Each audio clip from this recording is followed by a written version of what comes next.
Assalamualaikum warahmatullahi wabarakatuh.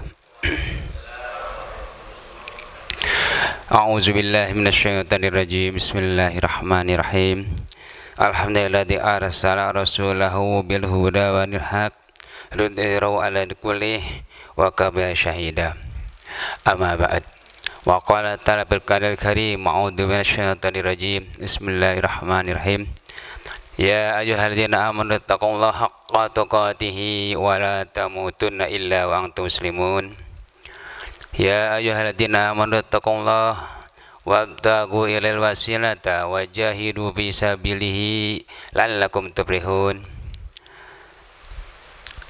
Ya ayyuhalladzina amanu taqullaha wa la tanqudun nafsu ma qaddamat lighad wa taqullaha innallaha khabirun bima ta'malun. Amma ba'd. Masyaallah hadirin jamaah salat subuh yang kami muliakan, semoga Allah SWT merahmati kita semuanya sehingga kita berada dalam nuansa masjid yang mulia ini mendapatkan ridha Allah Subhanahu wa taala. Alhamdulillah, pada kesempatan pagi ini kajian fiqhul ibadah telah selesai. Kemarin disampaikan mengenai syarat wajib sholat. Pada pagi ini insya Allah akan masuk pada pasal yang kedua, yaitu mengenai bab syarut sah sholat, syarat sah sholat. Jadi jika kita tidak memenuhi 5 syarat ini, maka tentu sholat kita tidak sempurna di hadapan Allah Subhanahu wa taala. Bahkan bisa jatuh kepada tidak sah salat kita. Apa saja yang 5 syarat ini? Dalam kitab Fatwa Bulughul Maram dan Fatwa Qadir disebutkan ada 5 syarat yang wajib kita penuhi sebelum kita tunaikan ibadah salat. Sebelum kita tunaikan ibadah salat, ya. Dalam syarat disebutkan wasara itu sholat qabla duhul piha, ada 5 syarat yang wajib dipenuhi sebelum ditunaikan ibadah sholat, baik sholat wajib maupun sholat sunnah. Lebih-lebih mungkin kedepannya kita dalam beberapa waktu yang akan datang kita akan melaksanakan ibadah sholat, ya, selain sholat yang rawatib juga akan ada sholat qiyamul lail, ya, salat tarawih dan sebagainya. Apa saja yang 5 ini? Yang pertama dalam syarat ini disebutkan taharatul a'dha minal hadas wan najis.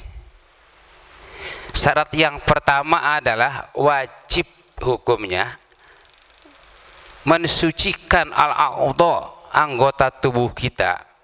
Anggota tubuh kita itu dari ujung rambut sampai ujung kaki. Dari apa yang kita bersihkan ini?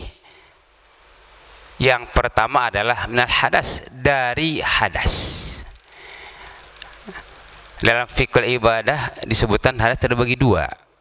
Pertama ada yang disebutkan hadas al-asghar, hadas kecil. Yang kedua ada hadas akbar, hadas yang besar. Hadas asghar itu bisa dilakukan dengan cara kita mensucikannya 2 cara. Cara pertama adalah dengan melaksanakan ibadah wudu dengan syarat dan rukunnya.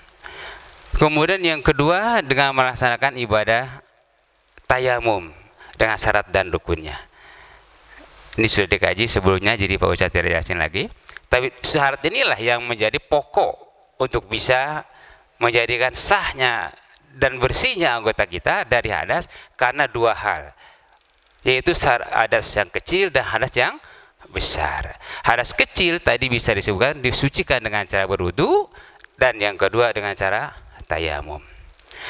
Nabi telah bersabda dalam sabdanya, la imana liman la amanata lahu wala sholata liman la tahura lahu waladina liman la sholata lahu wa mawris sholah minad din karro'si ala jasadi. Tidaklah dikatakan seorang sempurna imannya, kalau dikatakan tidak beriman mungkin tidak sempurna imannya, manakala kita tidak bisa memelihara amanah. Amanah cukup banyak, ya. Ada amanah keluarga, ada amanah sosial, ya, ada amanah jabatan dan sebagainya. Itu amanah. Manakala tidak bisa kita memelihara menjaga amanah ini, maka tidak sempurna imannya seseorang.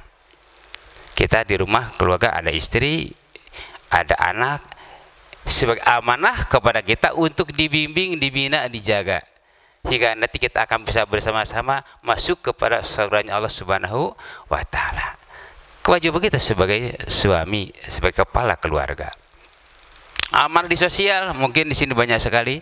Ada yang namanya amanah jabatan dari lingkungan, ada juga di kantor ada amanah-amanah jabatan. Semuanya adalah mengandung inti daripada amanah. Manakala kita tidak bisa menjaga amanah ini, maka tidak sempurna imannya seseorang. Ini konteksnya. Kemudian hadis mengatakan, wala sholata liman la tahura lahu, dan tidak dikatakan sholat manakala tidak bersuci terlebih dahulu. Tadi disebutkan tidak sah sholatnya kalau kita tidak bersuci, yaitu suci daripada hadas kecil maupun hadas yang besar. Waladina liman la sholata lahu, dan tidaklah pula dikatakan sebagai seorang yang beragama Islam, muslimat,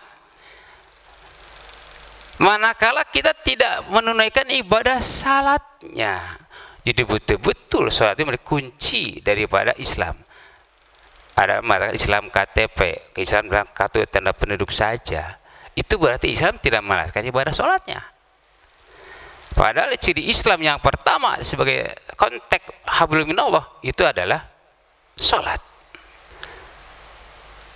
Jika salatnya seseorang itu adalah baik, maka ibadah-ibadah lainnya pun juga ikut baik. Inilah salat. Sehingga lah disebutkan wa ma'risalah minad-din karrosi alal jasadi. Kedudukan salat dalam agama laksana kepala pada badan. Demikian mulianya kepala kita. Ya, enggak ada mulia dia taruh di bawah kecuali waktu sujud. Tapi kaki tidak bisa pernah ke atas. Kenapa? Saking mulianya. Walaupun hanya dikasih peci yang harganya murah meriah, tapi luar biasa mulianya. Pakai sepatu yang harganya McChickle gitu ya, sampai 800.000, tapi diinjek-injek nggak boleh pakai kepala. Kenapa? Tidak mulia. Itulah kepala. Demikian sholat, laksana ya, kepala di dalam badan. Begitu punya sholat dalam agama Islam. Hadirin yang berbahagia, itulah syarat yang pertama, ya, suci dari hadas kecil, ya, baik melalui hadas yang sifatnya angin, istilah itu kentut ya, atau mungkin hal-hal lain seperti keluarnya madi dan sebagainya. Nah ini semuanya adalah hadas yang harus dilaksanakan, disucikan dengan melalui berwudu atau dengan tayamum. Bapak-bapak, yang namanya kentut itu kadang-kadang ada dua macam. Ada dua macam. Yang pertama ada kentut yang bersuara, betul ya, kedengaran dan suaranya itu keras. Itu namanya, dalam Imam Bukhari mengatakan itu adalah dirot. Itu namanya dirot. Jadi kentut yang suaranya keras sampai kentut di kamar mandi kedengaran sampai ke tempat imam. Nah ini kan luar biasa. Yang kedua yang suaranya kecil, enggak kedengaran, ya. Nah ini ada juga yang terjadi. Hati-hati. Kadang-kadang kita suka kebablasan, ya. Ketika sholat lagi sujud, tahu-tahunya tit, ada suara. Tapi nggak kedengaran suaranya, tapi ada terasa keluar sesuatu, angin. Nah ini namanya puswah, ya. Kedua-duanya adalah merupakan hadas kecil yang wajib dibersihkan melalui wudu atau tayamum. Nah ini hadas kecil. Jadi yang kedua tadi suci dari hadas besar. Itu hadas besar itu yang apa? Yang mewajibkan kita mandi. Apakah itu mandi karena habis berhubungan suami istri, atau mandi karena keluar air mani, ya, dan lain sebagainya. Yang menjawab kita harus mandi. Allah berfirman dalam Al-Quran, wa in kuntum junuban fattahharu, Al-Maidah ayat 6. Apabila kamu mendapatkan junub itu hadas besar, fattahharu, maka hendaklah kamu bersuci. Bersuci di sini artinya adalah bermandi. Karena kalau mandi itu adalah harus seluruh badan kita dari ujung rambut sampai ujung kaki terkena air mandi.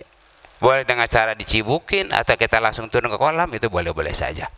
Yang pasti bahwa kita harus meratakan air ke seluruh anggota tubuh kita sehingga sucilah badan kita dari hadas besar. Kalau hadas kecil jelas di sini katakan dalam salah satu Rasulullah, Ustaz bacakan. An Ali bin Thalib qala Rasulullah sallallahu alaihi wasallam idza fasa ahadukum bis shalah fayansharib wa la yatawadda wa yu'id as-shalah, rawal khamsah. Rasulullah telah bersabda, apabila terjadi tadi bunyi apa kentut ya, itu di antara kamu ketika sholat, ini ketika sholat ini. Kalau sebelum sholat itu jelas harus wudhu langsung ya. Ini ketika sholat, apa yang harus kita lakukan? Fayansharib, maka batalkanlah sholat kalian. Apa yang maka batalkan sholat kalian. Wa yu'id as-shalah, lah hendaklah kembali sholat. Nah berarti siapapun di sini, apa itu sebagai makmum atau sebagai imam, kalau dia merasakan itu terjadi hadas keluar ketika sholat, wajib dibatalkan. Jelas ya. Lebih-lebih kita kalau misalnya sebagai seorang imam, lebih baik kita wayansharib, batalkan. Nanti akan ada makmum yang akan menggantikan imam di depannya. Kenapa? Supaya makmum semua jamaah yang ada di lingkungan ibadah sholat jamaah ini sah sholatnya. Bayangkan. Bagaimana kalau imam yang pura-pura batal tapi karena ada rasa malu misalnya dan sebagainya sampai akhir salam, maka dosanya sholat itu ditanggung oleh imam. Laksana sebuah kendaraan, kalau ada masalah dalam satu mobil terjungkir, siapa yang tanggung jawab? Karena gara-gara kelengahan seorang sopir. Karena itu hati-hati ya. Jadi imam itu bukan hanya semata-mata tanggung jawab kepada makmum, tapi hablum minallah, tanggung jawab kepada Allah Subhanahu wa taala. Hadirin yang berbahagia, itulah salah satu kewajiban kita mensucikan anggota tubuh kita dari hadas kecil dan hadas besar ya. Ini syarat yang pertama yang wajib dipenuhi sebelum ditunaikan ibadah sholat. Kemudian yang kedua, toharatu wan najis, suci dari najis. Apa yang suci dari najis ini? Yaitu pertama adalah badannya, kedua asyab, pakaiannya, dan yang ketiga makan tempatnya. Suci badan, suci pakaian, dan suci tempat. Ini wajib. Jadi kalau kita sholat di tempat yang bernajis tidak sah sholat kita. Karena tadi kalau 5 syarat tidak terpenuhi maka tidak sempurna sholat atau tidak sah sholatnya. Maka kita hati-hati. Pakaian kita mungkin habis kita jalan ke sana dan ke sini dan lain sebagainya gitu, sudah begitu banyak keringat yang demikian baunya, masih juga dia pakai sholat. Usahakan tidak. Kan khawatir ada sesuatu yang nempel pada pakaian kita. Apalagi kalau badan kita mungkin karena najis atau kita habis injak kotoran dan sebagainya, wajib dibersihkan dulu supaya apa? Terhindar pada najis. Ini syarat yang kedua. Dan yang ketiga tempat di mana kita sholat, apa itu di lapangan atau itu di masjid atau mungkin di rumah ibu-ibu ya, wajib bersih. Makanya kita hati-hati, masjid kita ya kita jaga bersama. Tidak sedikit ananda kita yang ya anak-anak gitu ya, yang kecil-kecil, kita jaga agar masuk masjid menggunakan sandal ya, jangan tidak menggunakan alas kaki. Kenapa? Mungkin injek kotoran di luar langsung masuk masjid, tiba-tiba nempel pada kaki, mereka nggak ngerti ya, masih kecil, masih tiplun, masih anak-anak. Tapi oleh karena itu usahakan anak-anak kita kalau masuk masjid pakai sandal supaya terhindar daripada najis yang ada di luar masjid. Karena mereka belum ngerti. Yang ngerti siapa? Kita yang orang dewasa. Nah, ini penting kita diwaspadai, karena masjid kita adalah mungkin hanya beberapa waktu saja dibersihkan. Ya, tidak setiap waktu kan dibersihkan ini. Kadang-kadang mungkin hanya ya paginya atau sorenya dan selanjutnya. Nah, ini penting kita jika kebersihan masjid kita supaya apa? Ibadah kita sah dan sempurna. Ya, itu. Dan di sini ditegaskan dalam satu hadis Rasulullah bersabda, wa qala Nabi sallallahu alaihi wasallam hina bal arabiyyun fil masjid. Apa kata Rasulullah? Qala sabbu alaihi zunuban minal ma. Begitu kata Rasulullah. Pada suatu ketika Rasulullah sedang masuk ke masjid, tiba-tiba ada orang Arab Badui, ya, orang Arab Badui masuk ke masjid dan kencing di masjid. Mungkin mereka gak ngerti ya, belum banyak ilmunya itu, dia suka kencing di masjid bukan di WC gitu. Gitu ya. Apa kata Rasulullah? Sabu alaihi, tuangkan air kepada air kencing tadi. Seberapa banyak? Zunuba minal, setimba air. Ya, itu cukup dialirkan saja gitu ya, supaya air itu najis itu hilang daripada tempat sholat kita. Baik airnya,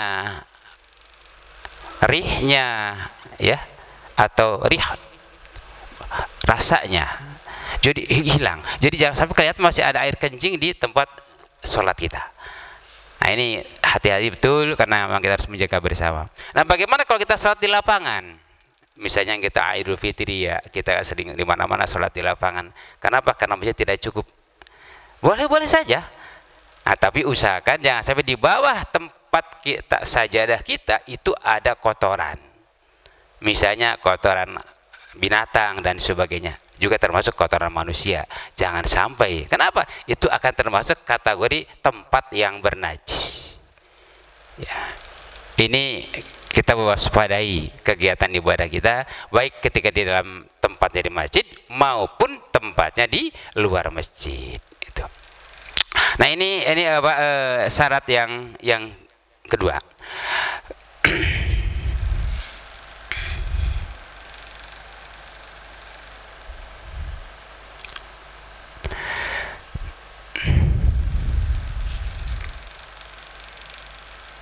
Kemudian syarat yang ketiga, wasatrul aurah, menutup aurat. Nah, jadi syarat yang ketiga wajib dipenuhi sebelum salat, menutupi aurat. Jadi maksud menutup aurat adalah menghalangi pandangan kita kepada tembusnya pandangan kepada kulit aurat kita. Jadi pandangan kita tembus kepada kulit aurat kita. Itu namanya menutup aurat. Sebab kalau tembusnya bukan aurat, misalnya di betis nggak apa-apa. Ya, karena aurat laki-laki misalnya, aurat rajul ma baina surah ila rukbatihi. Auratnya laki-laki ma baina surah, antara pusat ila rukbatihi, sampai kedua lutut. Itu apa tadi? Aurat bagi laki-laki yang sudah dewasa. Nah, ketika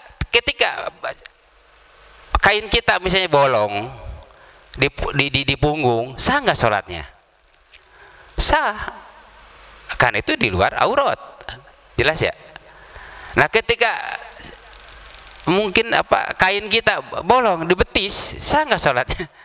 Sah, kan itu di luar aurat. Tapi alangkah baiknya sebesar diperhatikan, jangan sampai bolong di pundak, bolong di betis, malu rasanya. Sama siapa malunya? Sama Allah. Karena ketika kita kondangan, ya, ada masa asal pasti pakai yang bagus, batik yang bagus, pakainya dobi dan sebagainya, kan begitu ya. Ketika sholat pakai kaos oblong, malu rasanya ya. Kalau kita sholat sangat tidak rapi. Kenapa? Kita sedang merasakan komunikasi dengan Allah Subhanahu wa Ta'ala yang menciptakan kita, memberi pakaian kita, dan memberikan kesehatan kita. Karena itu ya kita sama-sama kita mengintrospeksi, ya, bermuhasabah. Gunakanlah pakaian seindah-indahnya ketika masuk ke dalam masjid. Tapi tidak mesti pakai jas lama-lamanya, tidak. Yang penting bersih dan rapi, bisa menutupi aurat. Nah, ini aurat laki-laki. Bagaimana Ustaz kalau aurat wanita? Seluruh tubuhnya. Kasih tahu ibu-ibu kita, anak-anak kita yang putri, seluruh tubuhnya itu aurat wanita itu, kecuali muka dan kedua telapak tangan. Itulah aurat wanita. Karena itu wajib mereka menggunakan jilbab, kerudung, wajib. Sampai-sampai Rasul mengatakan dalam satu hadisnya, dalam ini disebutkan pada hadis nomor 163,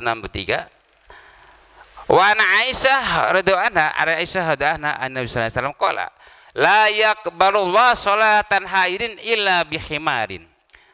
Tidaklah Allah akan menerima sholatnya seseorang, tentunya wanita, haidunnya sudah haid, berarti kan sudah balik, sudah dewasa. Haid itu tidak terbatas dengan umur ya, bisa 15 tahun, bisa 12 tahun, bisa 9 tahun sudah haid. Pengertiannya sudah dewasa, sudah balik bagi wanita, maka illa bihimarin, mau tidak mau harus menggunakan jilbab, kerudung yang bagaimana? Himar yang bisa menutupi dari kepala sampai kepada tumit. Ini karena aurat wanita. Tolong sampaikan kepada istri dan anak putri kita ya. Jangan sampai nanti dihisab dia malah ya, anak kita sholat enggak beres gitu ya, nggak diingetin. Istri kita juga sama, sholatnya enggak beres, kalau terbuka auratnya enggak diingetin juga. Nah, kita ingetin. Ini kewajiban kita sebagai seorang ayah atau kepala keluarga. Begitulah konteksnya menurut aurat, baik laki-laki maupun wanita. Sampai saya di sini dalam hadis disebutkan, ini juga perlu dijelaskan.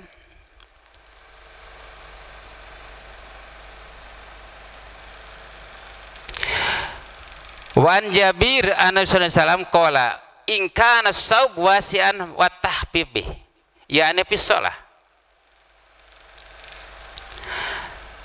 la yusalli ahadukum fi saubil wahid laisa ala atiqi min syai'. Rasulullah, jika seandainya pakaian itu ada luas, lebar, panjang, itu palyatif dilipatkan saja. Artinya apa? Jadi tidak terlalu ke bawah, tapi dilipatkan, disarungkan. Itu bagi wanita. Kenapa? Supaya tidak terkena kotoran, gitu ya. Gitu. Kemudian apa?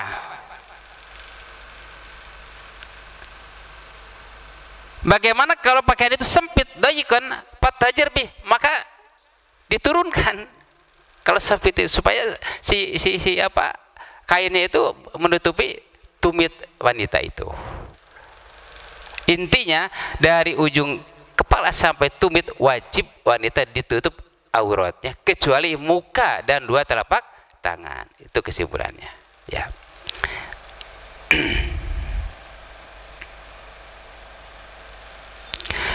Itu syarat yang ketiga.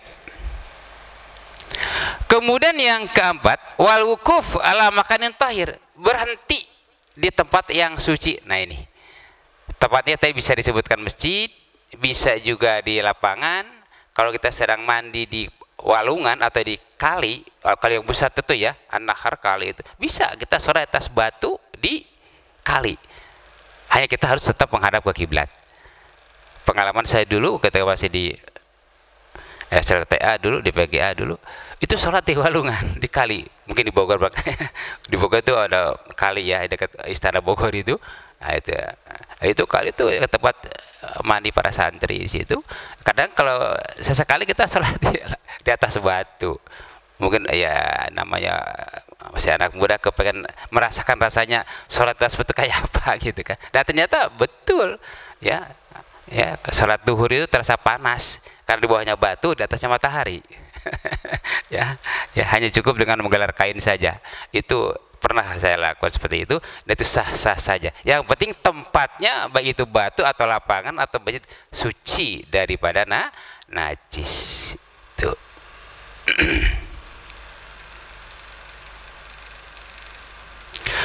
Kemudian yang berikutnya, wal ilmu biduhulil waqti, mengetahui telah tiba atau masuknya waktu. Hati-hati. Jadi syarat berikutnya, kalau kita sudah jelas masuk waktu, baru kita tunaikan sholat. Kalau masih remeng-remeng belum masuk waktu, jangan tunaikan sholat. Karena batasnya sholat itu diterimanya karena sudah masuk waktu sholat. Kayak tadi subuh, kalau saya lihat di jam 4 lewat 28 kalau tidak salah. Itu waktu subuh. Ya, Ya, kita sholat jam 4.25, itu tidak sah sholat kita. Walaupun cuma beberapa menit-menit saja, hanya 3 menit misalnya, itu tidak sah juga. Kenapa? Karena sudah ada ukuran sekarang as-saat biljidar, ada jam dinding, ada jam tangan, ada jam di HP dan sebagainya. Sudah kita bisa monitor sekarang. Ya. Nanti beda kalau zaman dulu kita jam Rasulullah, nggak ada jam dinding, nggak ada jam tangan, ya, nggak ada jam HP. Bagaimana untuk menentukan waktu sholat? Menggunakan perjalanan matahari. Maka di sini dikatakan dalam syarah kitab ini,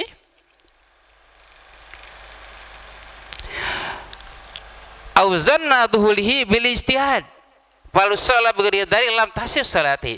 Harus ada upaya untuk ijtihad. Berusaha. Sudahkah masuk waktu sholat duhur? Sudahkah masuk waktu sholat asar? Dan lain sebagainya. Bagaimana caranya? Kita berijtihad dengan melihat perjalanan matahari. Contoh, kita mau sholat duhur,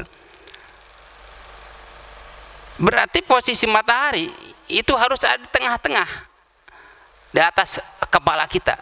Kalau kita menyimpan sebuah benda, kamplah ini sebuah benda, maka matahari itu, ini namanya tengah-tengah, ini adalah waktu tergelincir matahari, ini belum bisa sholat. Bagaimana kita boleh melaksanakan sholat duhur ketika bayang-bayang dari matahari lewat walaupun hanya setengah meter? Misalnya matahari dari timur menuju ke barat, kan dari sana kemari. Tapi kalau masih di tengah-tengah, ya kan tidak ada bayang-bayang, tidak ada bayang-bayang di dalam benda itu. Tapi ketika matahari melewat sedikit, pasti sudah ada bayang-bayang di sebelah sini. Apa itu bayang-bayang setengah meter atau bayang seperempat, sudah melebihi daripada garis tergelincir matahari, boleh melaksanakan sholat duhur. Nah ini, itu namanya ijtihad. Saat bagaimana sholat asar, sama. Bagaimana cara mengukurnya? Lihat perjalanan matahari juga. Oh, misalkan ini tingginya berapa? Ini tingginya 10 cm misalnya. 10 cm. Maka ketika bayang-bayang ini jauhnya lebih daripada 10 cm, itu masuk sholat waktu asar. Jadi setinggi ini 10 cm, bayang-bayang melebihi daripada 10 cm, mau ke 11 cm-nya, maka itu masuk waktu asar, habis waktu duhur. Demikian selanjutnya. Itu namanya ijtihad, menentukan tibanya waktu sholat.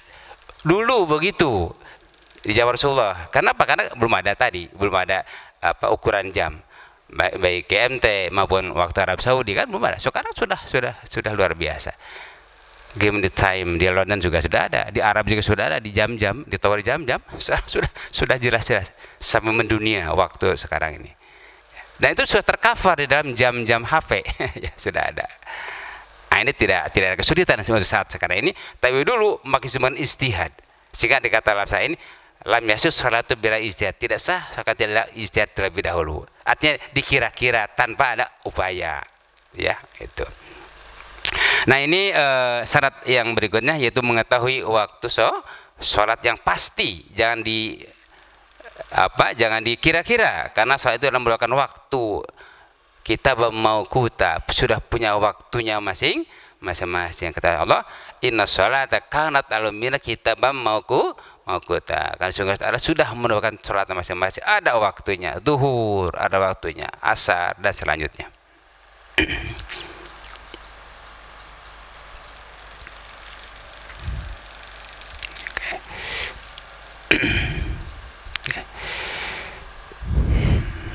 Nah, itu kaitan dengan apa? Wajib kita sholat sudah masuk waktu, gitu bahasanya ya.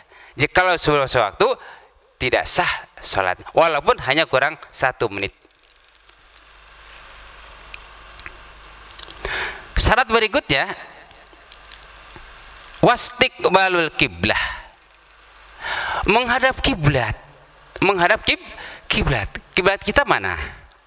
Ka'bah Baitullah. Jadi kalau kita sholat ke Eropa, tidak sah sholatnya. Ke Roma.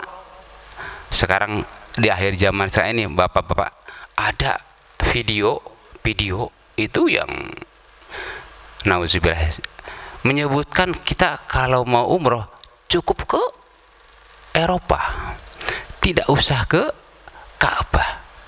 Ada sekarang ini Dengan alasan apa? Ke sana lebih murah katanya, ya, lebih murah biayanya gitu ya, dan tidak dipersulit katanya.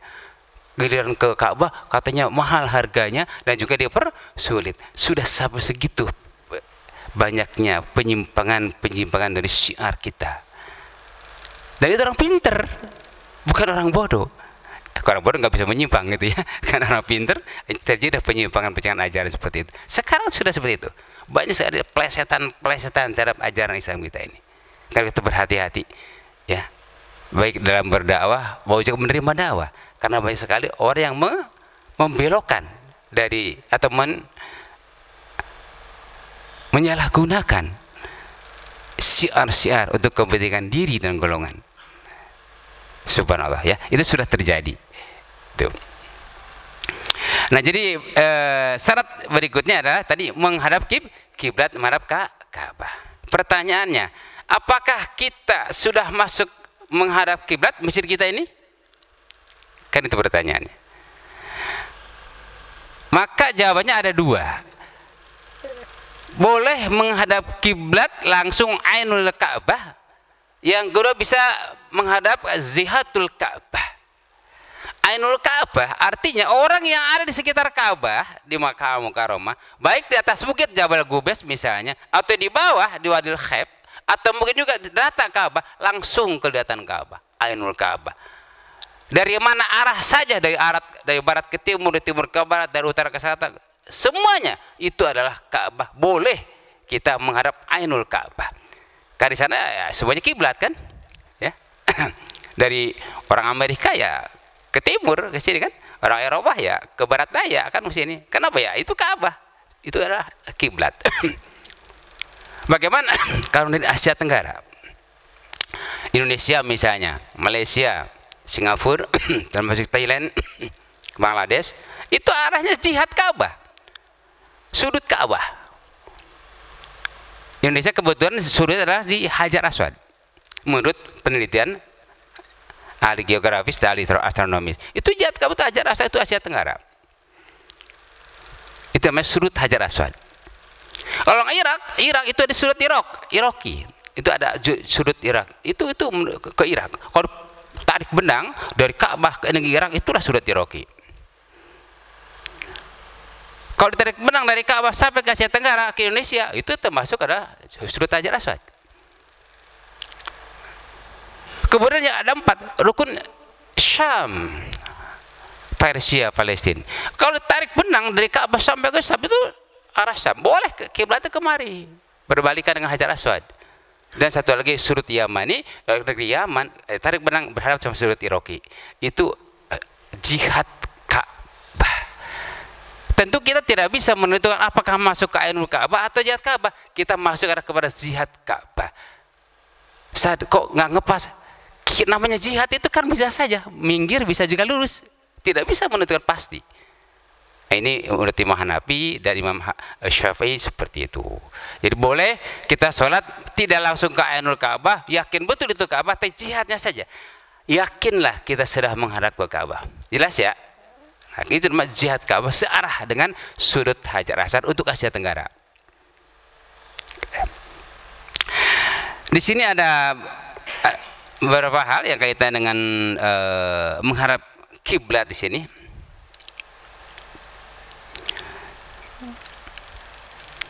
Bagaimana kalau misalnya kita tidak bisa menemukan kiblat? Ini di zaman Rasulullah ya. Kenapa? Karena dunia gelap sekali. Dunia gelap. Mana kiblat kita? Kan nggak kelihatan. Karena gelap. Zaman Rasulullah. Maka di sini Rasulullah bersabda. Bisa dibacakan. Wa an Amir bin Rabi'ah, kunna man nabi fi lailatin madlumah. Dari Amir bin Rabi'ah, kami telah bersama Rasulullah di suatu malam yang sangat gelap gulita. Gelap gulita berarti kan ya malam ya gelap gulita gitu. Pas kalat ainul kiblat, sulit untuk mendapatkan kiblat, menemukan mana sih arahnya kiblat itu ya sulit itu karena gelap. Pas sholena, lalu kami sholat itu di zaman Rasulullah. Palama ta'atis samsu idza nahusana al-kiblat, maka ketika setelah selesai sholat terbitlah matahari Dan sholat kita ila ghairi kiblat, tidak menghadap kiblat. Gitu. Panajalat. Maka ditanyakan kepada Rasulullah. Jadi ini mungkin sholat subuh kali ya. Jadi sholat subuh, gelap gulita, tidak bisa menemukan mana arah kiblat. Lalu mereka sholat sesuai dengan kehendaknya masing-masing. Karena tidak bisa menentukan arah kiblat kemana. Setelah sholat selesai, batal terbitlah matahari. Nah kayak sekarang terbit matahari, terang, gitu kan. Apa kata Rasulullah? Bainama tol bersama Allah, kemana saja kau menghadap tadi, bersama Allah, itulah arah yang Allah sukai. Jadi kalau ada sedang darurat, tidak bisa menemukan arah kiblat kemana, gelap gulita, ya sudah sholat. Di sini Allah memberikan rukhsah kepada hambanya. Dimanapun itulah wajahnya Allah. Jadi sah-sah saja sholat kita, walaupun kita tidak menghadap kiblat karena darurat. Karena darurat. Nah ini kan permasalahan. Ya itu penting kita ketahui. Nah ini kaitan dengan harusnya kita menghadap kiblat ketika sedang sholat. Terakhir, wa yajuzu tarkul kiblat fi halatain. Namun dibolehkan juga tidak menghadap kiblat fi halatain dalam dua hal, dalam dua keadaan. Pertama, fi syiddatil khauf, ketika salat syiddatul khauf, salat karena rasa takut. Jadi mana kiblatnya kalau gitu? Ya, kita sedang perang gitu kan? Ya tentu saja kan sulit itu menentukan kiblat di mana Ka'bah kita. Tiba-tiba musuh ada di depan kita, padahal Ka'bah di belakang kita, mungkin begitu ya. Jadi mana kiblat kita? Musuh depan kita itulah sebagai kiblatnya. Maka dikatakan sholat juga sholat syiddatul khauf, sholat karena ada rasa takut. Saat kita menghadap kiblat, musuh di belakang ditembak dor gitu kan. Berarti itu namanya lalai. Jadi boleh tidak menghadap kiblat dalam kondisi seperti itu dalam peperangan. Jadi menghadapnya di mana adanya musuh. Itu. Jadi kalau ada musuh, maka harus menghadap ke musuh. Maka sholatnya berlapis. Pertama lapis, dua lapis, tiga lapis. Lapis pertama sujud, lapis kedua berdiri. Nanti lapis kata berdiri, lapis kedua sujud. Itulah etika akhlak sholat syiddatul khauf. Jadi tidak boleh tiga baris semuanya ruku semua gitu ya. Maka terkenalah nanti perang terjadi. Tapi caranya apa? Nanti dalam pembahasan khusus adalah sholat berlapis, tapi tidak boleh sama. Misalnya sholat baris ada 4 baris, 2 baris pertama ruku sujud, 2 baris pertama belakang tetap berdiri. Ya, nanti yang baris pertama sudah berdiri, maka baris ketiga keempat ruku dan sujud bergantian. Kenapa? Melihat itu musuh di depan kita. Nah ini dalam rangka menentukan kiblat kita dan kehati-hatian kita. Itu rukhsah dari Subhanahu wa taala. Jadi yang tidak bisa jadi bisa, yang tidak boleh menjadi boleh. Karena ada sesuatu sebab. Ad-darurat tabul mahdurat. Yang tidak boleh menjadi boleh. Karena sebab musuh di depan kita. Ini namanya syarat syiddatul khauf, dibolehkan tidak menghadap kiblat.